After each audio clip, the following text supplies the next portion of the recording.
And let's go straight over to my first guest, Talk's international editor, Isabel Oakeshott. Isabel, welcome to the show. Oh, thank you. Where are we beginning then? Yeah, we've got a couple of things cropped up over the last couple of hours. We'll get onto John Prescott in just a minute, who, of course, has sadly died. I've got a little story about him, a personal story you might be amused by. But first, this is just broken, and I know you'll be very interested. She's a colleague of ours, a friend of yours, I think. Allison Pearson, the Telegraph columnist, has just sensationally been cleared by Essex police. Essex police, who only last weekend were at pains to say, oh, no, we're not just slapping her with a non-crime hate incident. We're investigating her for a very serious hate crime, something she posted on Twitter a year ago. Oh, and she's in trouble. And I said, and I think you said, I said, let me tell you about this Chief Constable of Essex, who thinks he's putting a big feather in his career cap. His name is Ben Julian Harrington. People higher up than him will be thinking this guy is an idiot. And he is an idiot. And guess what? Essex Police today, in the face of this glare of publicity organised by Allison, of course, and the Telegraph and Talk and so many other media outlets saying, don't you dare attack our freedom of speech. Guess what? Essex Police have just announced they've dropped the whole case. What a complete embarrassment this has been for Essex Police. I mean, incredibly traumatic for Alison, who, as you say, I know well. I know she's found this really, really difficult. She's a writer, not somebody who really thrives being in the glare of the spotlight. And I think it was genuinely frightening for her to be told by Essex Police, actually, it wasn't just a non-hate crime incident, or whatever that is meant to be, that she was being investigated for. It was actually a genuine criminal offence. All of it complete nonsense, as they've now very, very belatedly admitted.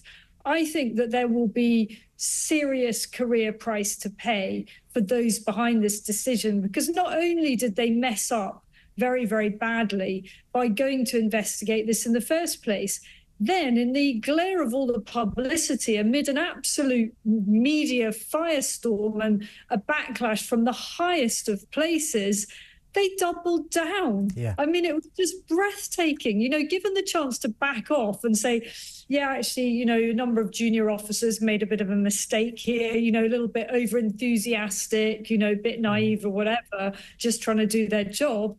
You know, at the highest level, Essex Police said, no, we're quite right to be doing this, and went so far as to release portions of a transcript from body cam. What a complete joke, what a completely unnecessary trauma. How awful, and what an embarrassment for our nation. Yeah, as you say, they said, no, not a non-crime hate incident. This is an actual crime. You know, she misspoke. She spoke hatefully, and therefore we are going to take her to court. You know, they released this last week, and I said at the time, I think I said on air, Ben Julian Harrington, Chief Constable of Essex, you've just made the mistake of your career. I bet I'd love to be a fly on the wall in his office right now. By the way, Ben, if you are in your office right now, start taking the pictures down, get the picture of your family down, because you're out of there, mate. You are an idiot, an absolute idiot. This is a free country. We have freedom of speech. It's not the Stasi. So go home and reflect on that. Our thoughts and prayers are with you at this difficult time. Better move on. Congratulations, Alison. You fully deserve this, by the way, if you're watching. She's been on my show quite a few times. I'm a great admirer. Let's talk about John Prescott. Lord Prescott sadly died today at the age of 86. You know, I've been listening to all the tributes to him. Apparently, you know, he's the sort of second coming of the Labour movement. Unbelievable man. Brilliant, brilliant, brilliant. You know, he was all right. It was quite fun, added to the gaiety of the nation, the tapestry of politics and all that. But I don't think he was a powerhouse at all. You know, respect the dead and all that. Sorry to see him go. My little story is this. I was at the Brits, you know, the Pop Awards in 2014, literally on the next table to John and his wife Pauline, his wonderful wife Pauline, lovely lady. And they were about like 3 feet away from me. And I was like literally sort of smiling at him, going like that. And then Chumbawamba, that band, turned up with this huge bucket of ice water and chucked it all over his head. And Pauline, I always remember, looked at first shocked and then highly amused. And John didn't look at all amused. And then, of course, there was the punching incident when somebody smashed an egg. I mean, he brought a sort of earthy, genuine working class element to the world of politics. I think he's the first working class person that Tony Blair ever met in his whole life, and remains the only working class person Tony Blair ever met. But, you know, I did find some of the eulogies today a little over the top. Perhaps I shouldn't say this at this moment, but, you know, what the hell? Why not? What do you think? Well, he was a really divisive character, and you know, the truth was he had a checkered private life, didn't he? I mean, we'll talk.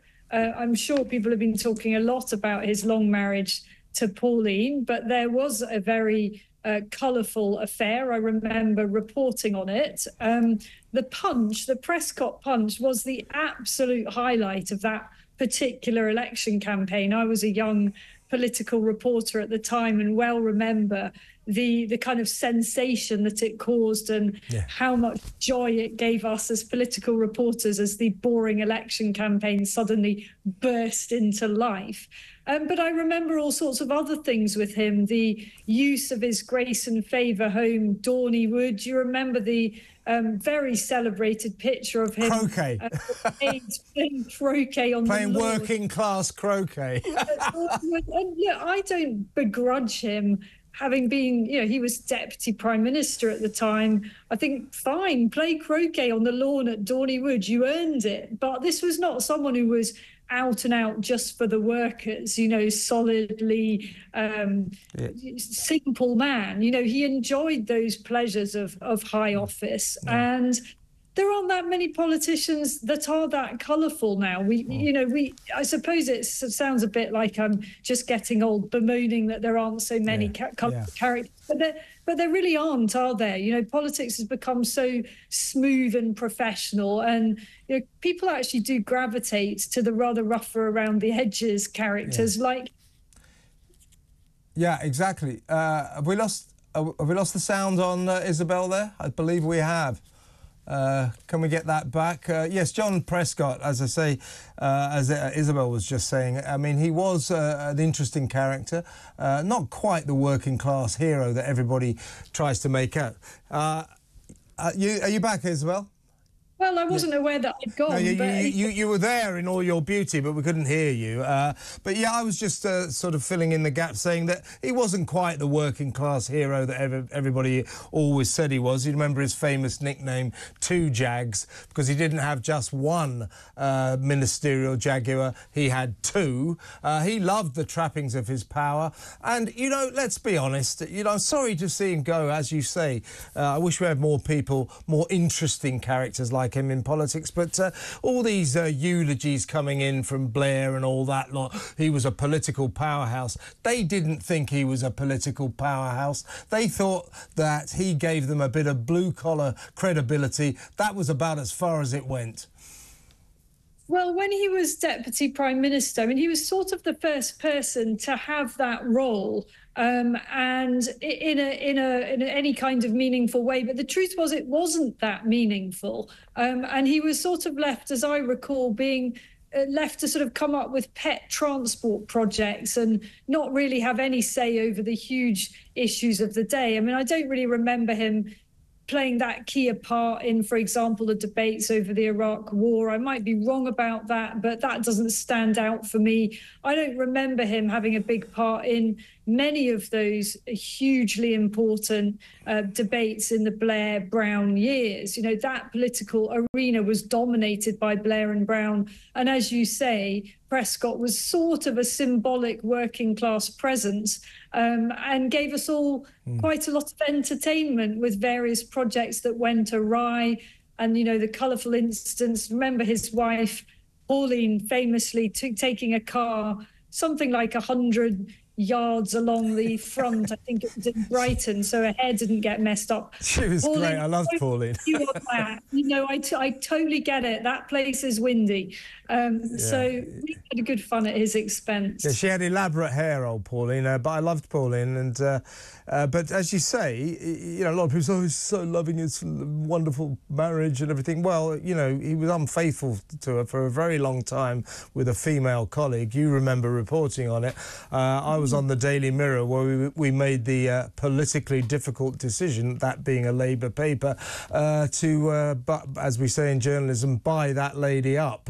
We did a contract with her and she told her story, and John was not very pleased with the in-house Labour red top, the Daily Mirror at the time, but we all had great fun with it. But anyway, R.I.P. John Prescott. It is a sad day, and we miss characters like that in politics.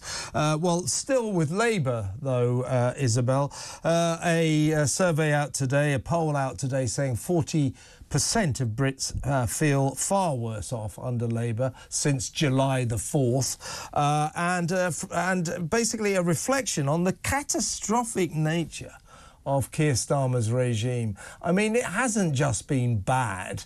I mean, it's been shockingly appalling. Incompetence on an epic scale. I mean, I'm worried about this lot. I don't think they know what they're doing. In a minute, we'll talk about John Healey. But is this the time to cut defence, cut military spending? But first of all, let's, talk about them generally. The winter fuel allowance. Peter Cardwell was just hosting Drive. Poor old lady called Teresa phones up saying she's sitting in her flat. It is 1 degree below zero in her flat because she can't afford to heat it, and she's crying. This is a Labour government did that. Now, we know about the inheritance tax. Everything this government does is a shambles. They're useless and they're nasty. What's going on? I think, you know, that latter point, the nastiness, is what really gets me, because so many of these policies are ideological. The winter fuel allowance one isn't, but the VAT on school fees is very, very ideological. It's not designed to do anything other than hammer people who they think are privileged. And as for the farmers thing, you know, they keep on saying it will hardly affect any farms. Well, in that case, why do it at all? Exactly.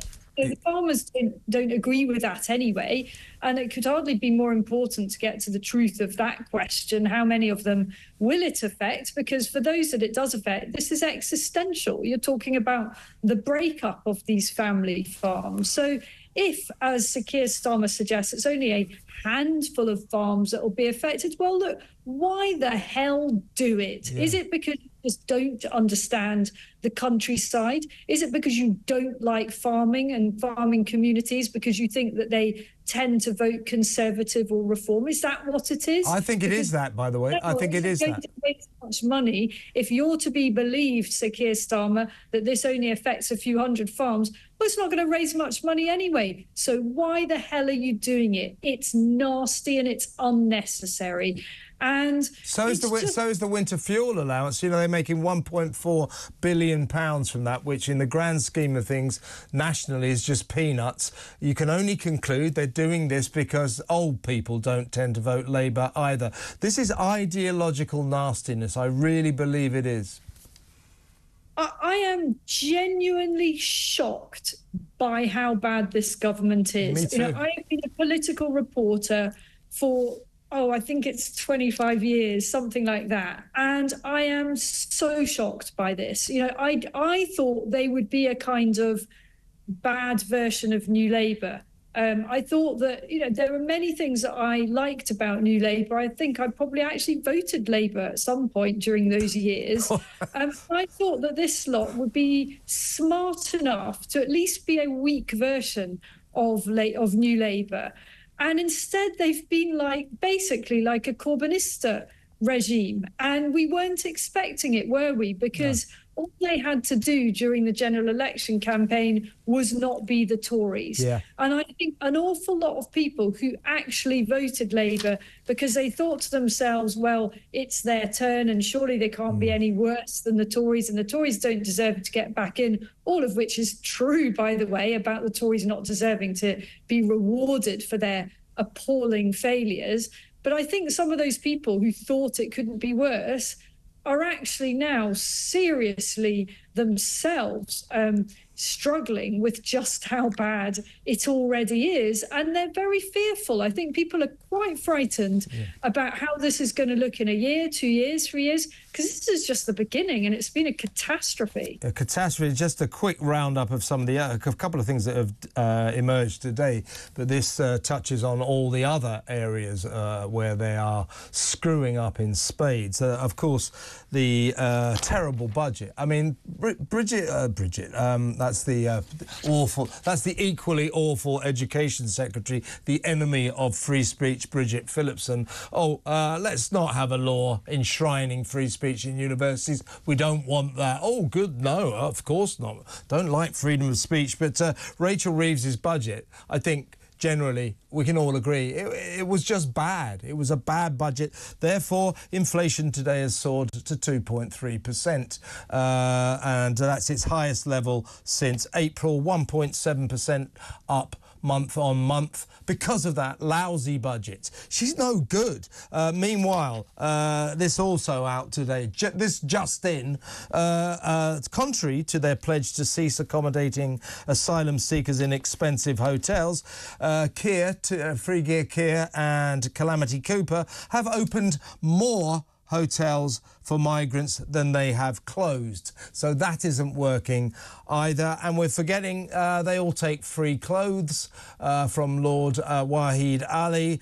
They're a bunch of liars. They're worse than that. They're a bunch of incompetent liars. And I think that every person in Britain ought to be very, very worried. With this lot in charge, for the next four and a half years, we're going to go to hell in a handcart. That's not just a fear or a worry. That is a guarantee. They're useless and they're nasty and they're ideological student-style idiots.